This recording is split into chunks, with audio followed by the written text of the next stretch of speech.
Com essa finalidade, Napoleão enviou o grosso de seu exército para o leste, em direção a Viena, esperando encurralar as forças russas em retirada.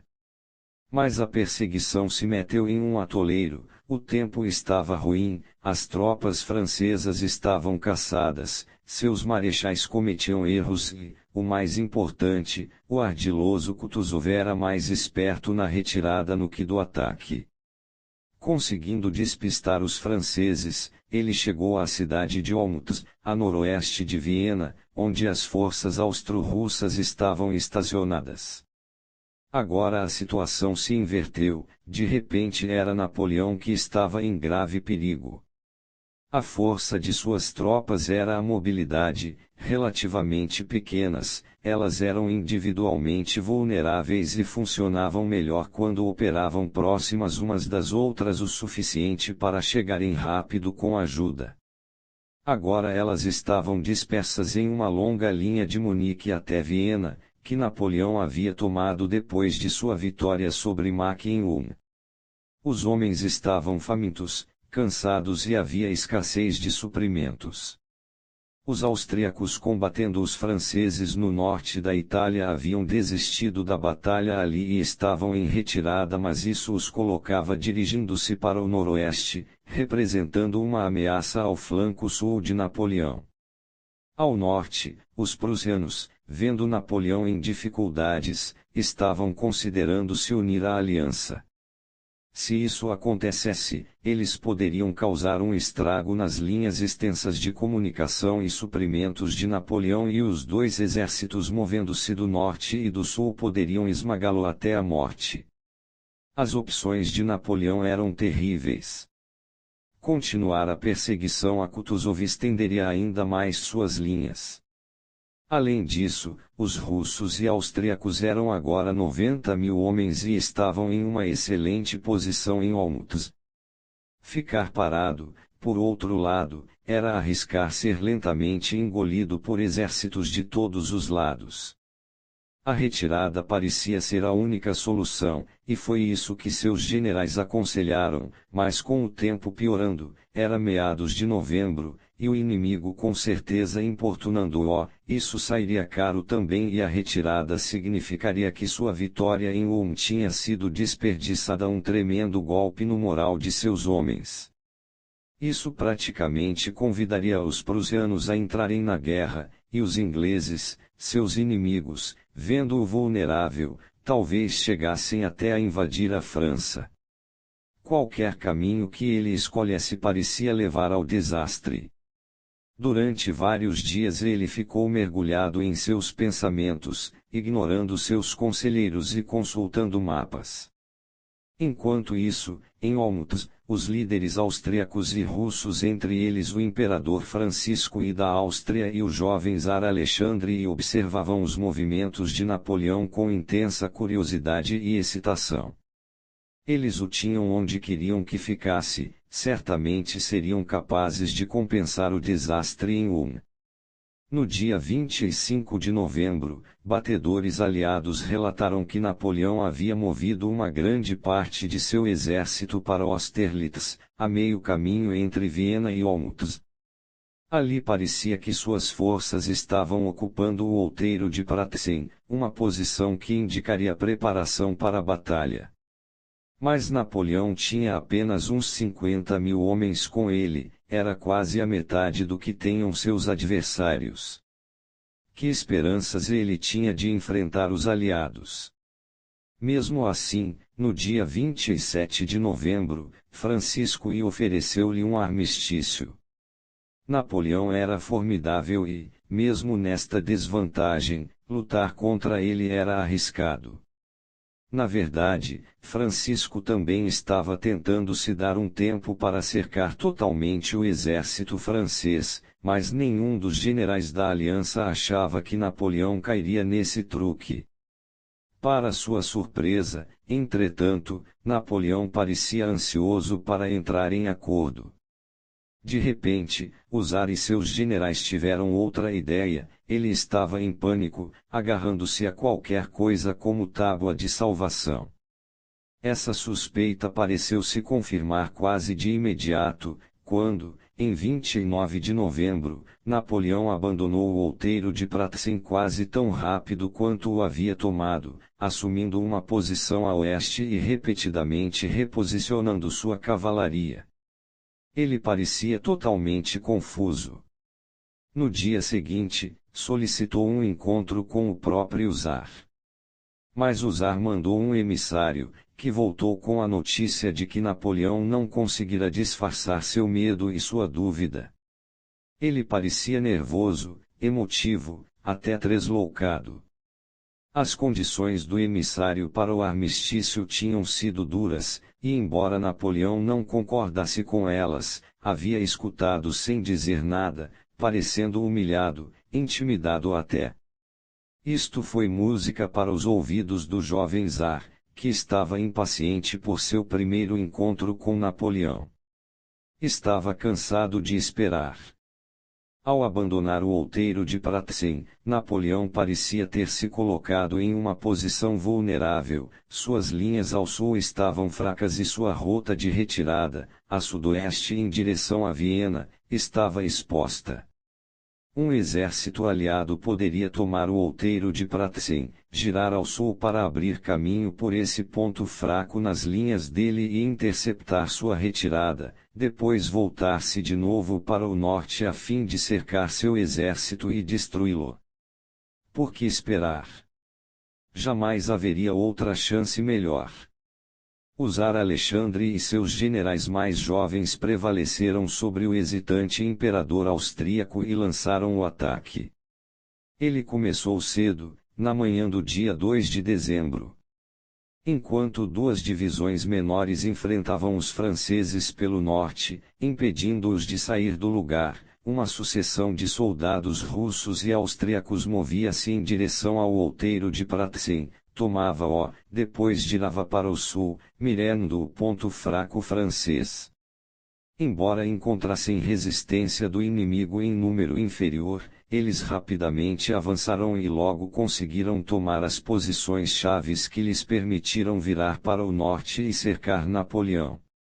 Mas às 9 horas da manhã, quando as últimas tropas da aliança, cerca de 60.000 homens ao todo, subiram o outeiro e se dirigiram para o sul, os comandantes aliados receberam a notícia de que algo inesperado estava para acontecer. Uma grande força francesa, invisível para eles do outro lado do outeiro de Pratzen, estava de repente seguindo para o leste, direto para a cidade de Pratzen propriamente dita e o centro das linhas aliadas. Kutuzov viu o perigo, os aliados tinham avançado tantos homens pela brecha nas linhas francesas que deixaram seu próprio centro exposto. Ele tentou chamar de volta as últimas tropas que seguiam para o sul, mas já era tarde. Às 11 horas da manhã, os franceses haviam retomado o outeiro. Pior, as tropas francesas tinham aparecido do sudoeste para reforçar a posição ao sul e impedir os aliados de cercarem os franceses. Tudo tinha virado ao contrário.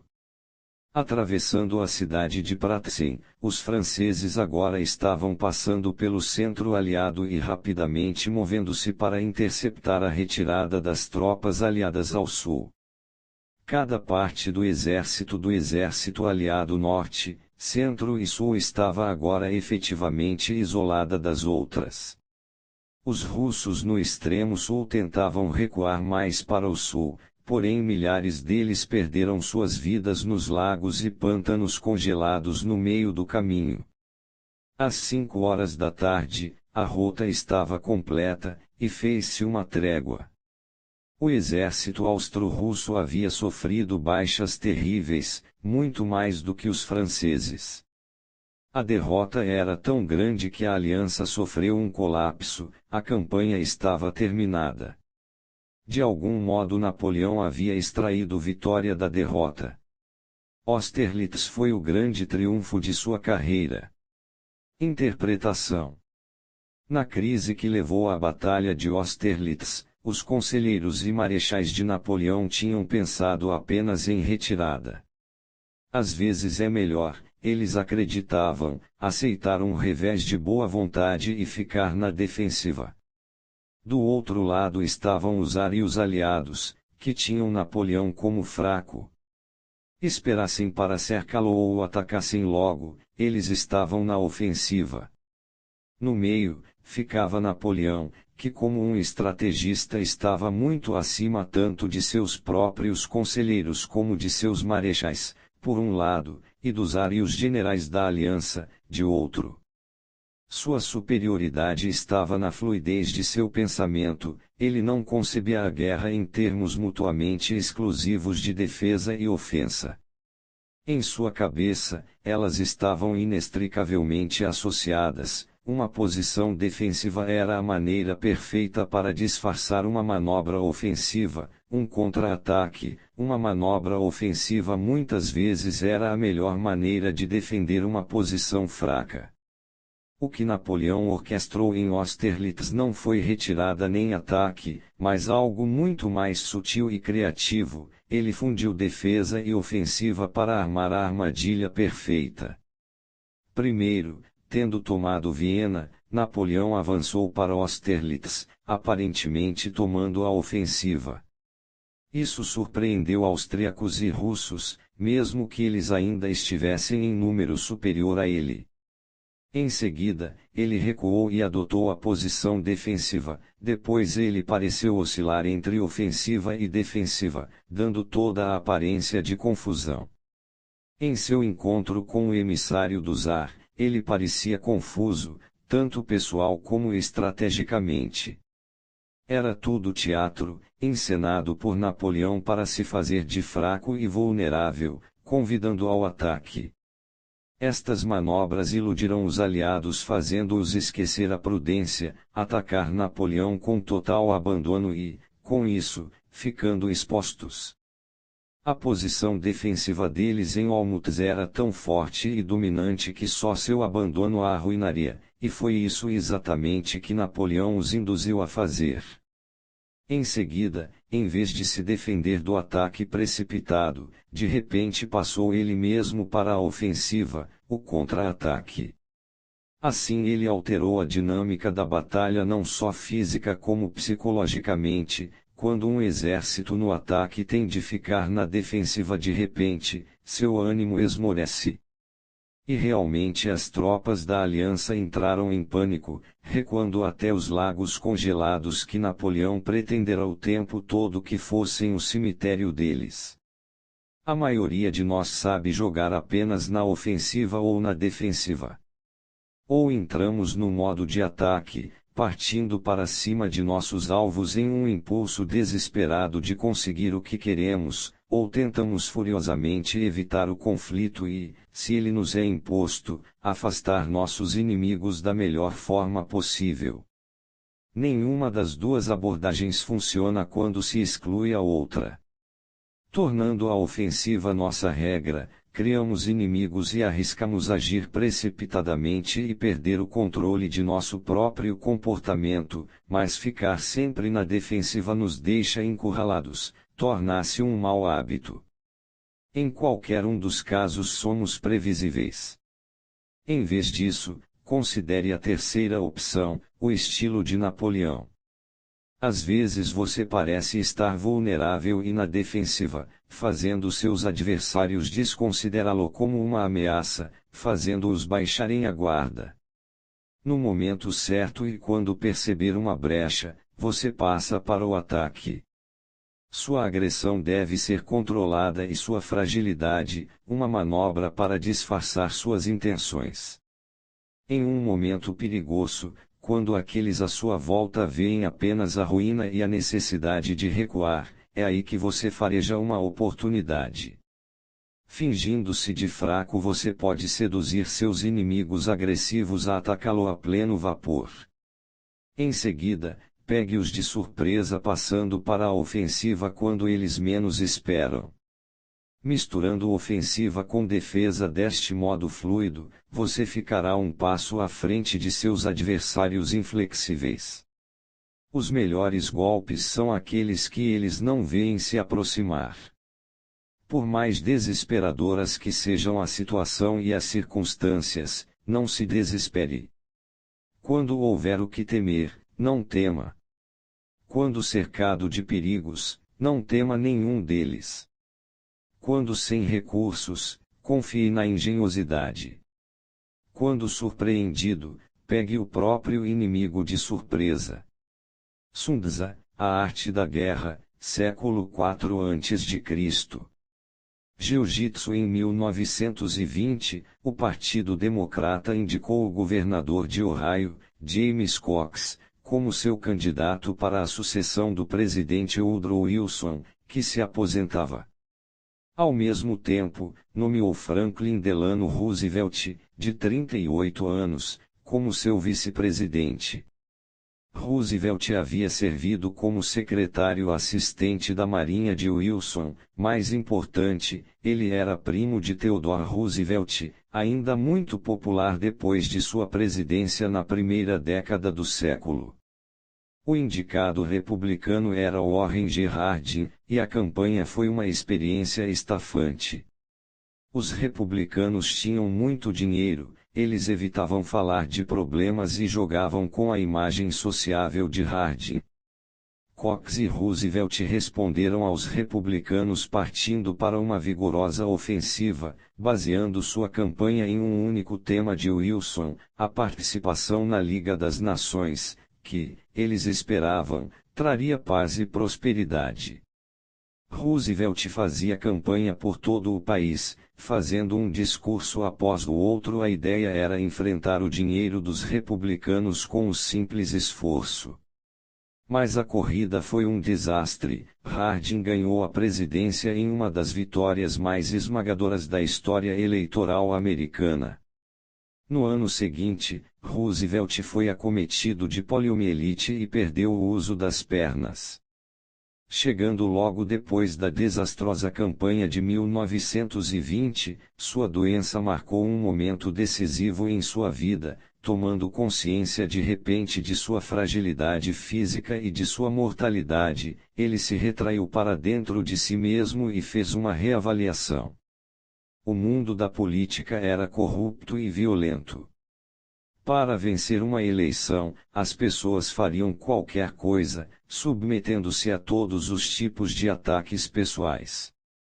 O funcionário público movendo-se nesse mundo estava sob pressão para ser tão inescrupuloso quanto todo mundo e sobreviver da melhor maneira possível, mas essa abordagem não servia para Roosevelt pessoalmente e exigia demais dele fisicamente. Ele decidiu criar um estilo político diferente, um estilo que o separaria da turba e lhe daria sempre vantagem. Em 1932, depois de um período como governador de Nova York, Roosevelt concorreu a candidato pelos democratas para a presidência da República contra o titular republicano, Herbert Hoover. O país estava em meio à depressão e Hoover parecia incapaz de lidar com ela. Diante da fragilidade de seus antecedentes, ficar na defensiva era difícil e, como os democratas em 1920, ele continuou vigorosamente na ofensiva, atacando Roosevelt como um socialista. Roosevelt por sua vez viajava pelo país, falando sobre suas ideias para tirar os Estados Unidos da depressão. Ele não dava muitos detalhes, nem reagia diretamente aos ataques de Hoover, mas irradiava confiança e habilidade. Hoover, enquanto isso, parecia estridente e agressivo. A depressão provavelmente o teria condenado à derrota, não importava o que ele fizesse, mas ele perdeu por uma margem muito maior do que esperava. O tamanho da vitória de Roosevelt, quase um triunfo eleitoral, surpreendeu todo mundo. Nas semanas seguintes à eleição, Roosevelt basicamente se escondeu do olhar público. Aos poucos seus inimigos da direita começaram a usar sua ausência para atacá-lo, circulando especulações de que ele não estava preparado para o desafio do cargo. As críticas se tornaram mordazes e agressivas. No dia da posse, entretanto, Roosevelt fez um discurso inflamado, e em seus primeiros dias no poder, agora conhecidos como os 100 dias, ele mudou da aparência de inatividade para uma poderosa ofensiva, acelerando a legislação que fez o país sentir como se finalmente alguma coisa estava sendo feita. O apedrejamento acabou. Durante os anos seguintes, este padrão se repetiu várias vezes. Roosevelt enfrentaria resistência, o Supremo Tribunal, por exemplo, derrubaria seus programas, e inimigos de todos os lados, o senador Huey Long e o líder trabalhista John L. Lewis de esquerda, o padre Charles Coughlin e ricos homens de negócios da direita, lançariam campanhas hostis pela imprensa. Roosevelt se retraía, cedendo aos holofotes. Em sua ausência, os ataques pareciam se acelerar e seus conselheiros entravam em pânico, mas Roosevelt estava só dando um tempo. No final, ele sabia, as pessoas se cansariam desses ataques e acusações sem fim, principalmente porque, ao se recusar a responder, ele os tornava inevitavelmente unilaterais. Depois, em geral 1 ou 2 meses antes da época das eleições, ele partia para a ofensiva, defendendo sua ficha e atacando seus adversários de repente e com vigor suficiente para pegá-los desprevenidos.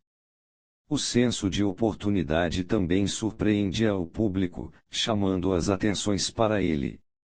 Nos períodos em que Roosevelt ficava em silêncio, os ataques de seus adversários cresciam cada vez mais estridentes, mas isso só lhe dava material para usar mais tarde, aproveitando-se da histeria deles para fazê-los parecerem ridículos. O exemplo mais famoso disto aconteceu em 1944, quando o candidato republicano para a presidência, Thomas Dewey, lançou uma série de ataques pessoais a Roosevelt, questionando as atividades de sua mulher, seus filhos e até de seu cachorro, o terrier escocês Fala, a quem Dewey acusava de ser mimado à custa do contribuinte. Roosevelt contrapôs em um discurso de campanha: os líderes republicanos não se contentam em atacar pessoalmente a mim ou a meus filhos, eles agora incluem meu cachorrinho, Fala. Ao contrário dos membros de minha família, Fala se ressente com isso. Quando ele soube que os autores de ficção republicanos tinham inventado uma história de que eu o havia esquecido em uma ilha das Aleutas e mandado um destroyer de volta para buscá-lo a um custo para os contribuintes de 2 ou 3, ou 8 ou 20 milhões de dólares, sua alma escocesa ficou furiosa. Desde então ele não é mais o mesmo. Estou acostumado a escutar falsidades maliciosas a meu respeito, mas acho que tenho o direito de contestar declarações difamatórias sobre meu cachorro. Engraçadíssimo, o discurso foi também impiedosamente eficaz. E como seus adversários poderiam responder, se ele citava de volta as próprias palavras que eles haviam usado? Anos após ano, os adversários de Roosevelt ficaram exaustos atacando-o, marcando ponto quando isso não tinha nenhuma importância e perdendo para ele uma eleição após outra fragorosamente. Interpretação: Roosevelt não suportava se sentir encurralado, não ter opções. Isto em parte era devido à sua natureza flexível, ele preferia curvar-se às circunstâncias, mudar de direção sem esforço conforme necessário. Tinha origem também em suas limitações físicas, ele detestava se sentir confinado e impotente. Desde o início, quando Roosevelt fazia campanha no usual estilo agressivo dos políticos americanos, defendendo sua causa e atacando seus adversários, ele se sentia desesperadamente constrangido. A experiência lhe ensinou o poder de recuar. Agora ele deixava seus adversários fazerem o primeiro movimento, seja atacando-o ou detalhando suas próprias posições, eles se exporiam, dando-lhe aberturas para usar suas próprias palavras contra eles depois. Ao se calar sob seus ataques, ele os instigava a ir longe demais. Nada é mais irritante do que atacar alguém e não obter resposta, e acabar estridentes e irracionais, o que soava mal com o público. Uma vez que sua própria agressão os tornara vulneráveis, Roosevelt surgia para a matança. O estilo de Roosevelt pode ser comparado ao jiu-jitsu, a arte japonesa da autodefesa. No jiu-jitsu, o lutador atrai seus adversários permanecendo calmo e paciente, fazendo-os dar o primeiro passo agressivo. Quando eles atacam o lutador e o golpeiam ou agarram, seja empurrando-o ou puxando-o, o lutador se move com eles, usando sua força contra eles. Quando ele habilmente dá um passo à frente ou atrás no momento certo, a força do próprio impulso deles os desequilibra. Muitas vezes eles na realidade caem e, mesmo que não caiam, ficam vulneráveis a um contragolpe. A agressão deles se torna sua fraqueza, pois ela os obriga a um óbvio ataque, expondo sua estratégia e ficando difícil parar. Na política, o estilo jiu-jitsu produz benefícios sem fim. Ele lhe dá a habilidade para lutar sem parecer agressivo. Ele economiza energia, pois seus adversários se cansam enquanto você não se desgasta. E ele amplia suas opções, permitindo que você se baseie no que eles lhe dão. A agressão é ilusória, ela oculta inerentemente a fraqueza. Agressores não conseguem controlar suas emoções. Eles não conseguem esperar pelo momento certo, não podem tentar diferentes abordagens, não conseguem parar para pensar como pegar seus inimigos de surpresa. Nessa primeira onda de agressão, eles parecem fortes, mas quanto mais tempo dura seu ataque, mais claras se tornam sua fraqueza e sua insegurança subjacentes. É fácil ceder à impaciência e fazer o primeiro movimento, mas existe mais força no recuo, deixando que a outra pessoa faça o jogo. Essa força interior quase sempre prevalecerá sobre a agressão exterior. O tempo está a seu lado. Torne seus contra-ataques rápidos e repentinos como o gato que vem de mansinho sobre patinhas acolchoadas para, de repente, pular sobre sua presa. Faça com que o jiu-jitsu seja seu estilo em quase tudo que você fizer, seu jeito de responder à agressão no dia a dia, seu modo de enfrentar as circunstâncias. Deixe que as coisas aconteçam, economizando um tempo e uma energia valiosos para aqueles breves momentos em que você explode no contra-ataque. A melhor estratégia na guerra é adiar operações até que a desintegração moral do inimigo torne o golpe mortal tanto possível como fácil. Vladimir Lenin, de 1870 a 1924.